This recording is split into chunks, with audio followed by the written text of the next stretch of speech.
जमीन का मालिकाना हक तक नहीं मिलता। कितना बड़ा होता है एक गरीब का घर, इतना बड़ा होता है क्या एक गरीब का घर? छोटा सा कमरा होता है, ऊपर छत भी मजबूत नहीं होती है, दीवार भी नहीं होती है ढंग की। बरसात आए यहाँ तो बाढ़ का भी आपका हमेशा खतरा लगा हुआ रहता है। बाढ़ आए तो कहीं ना कहीं पानी के द्वारा सांप बिच्छू करके अंदर ना घुस जाए। घर पे एक मजबूत खाट नहीं होती, घर में एक मजबूत चूल्हा नहीं होता। ये दर्द है यहाँ के मजदूर भाइयों का, ये दर्द है यहाँ के टी ट्राइब का, यहाँ के आदिवासियों का। ये किसी ने समझा नहीं। अंग्रेज तो चले गए, लेकिन अंग्रेज के स्वरूप में यहाँ पे सत्ता में बैठे लोगों ने भी वही व्यवहार किया है, तो इनमें और अंग्रेजों में कोई फर्क नहीं है।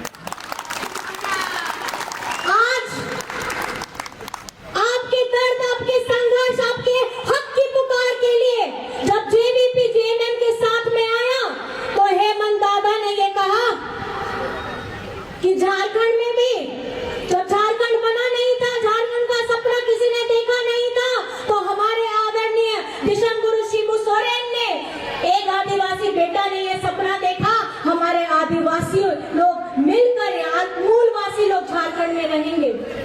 संघर्ष किया, लाठियां खाई, सर फूटा, कितने परिवार के कितने सारे लोग बिछड़ गए, कई लोगों ने अपनी आहुतियां दे दी, जेल चले गए, पूरा जीवन संघर्ष में चला गया। हमेशा याद रखिएगा, पहली पीढ़ी जो होती है वो हमेशा ऐसा संघर्ष करती है कि जिन्हें लाठियां खाना पड़ता है, जिनको अपने जान का परवाह नहीं करना होता है, अपनी मिट्टी के लिए, अपने जंगल के लिए, अपने जमीन के लिए, अपने पानी के लिए, उन्हें वो लड़ाई करके अपनी आहुति देनी पड़ती है।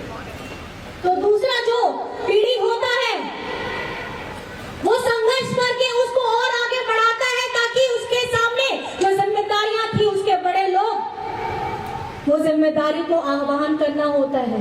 वैसे लोग का जीवन भी इसी तरीके से अपने परिवारों से दूर हो जाता है, वो लड़ते हैं और संघर्ष करते हैं। जो तीसरी पीढ़ी आती है उसे एक थोड़ा सा मौका मिलता है कि वो पहचान, वो लड़ाई जो 2-3 पीढ़ियों से लड़ी आ रही है, अब उस लड़ाई को आपको और आगे बढ़ा करके वो जिम्मेदारी को अपने मजबूत कंधों पे लेकर के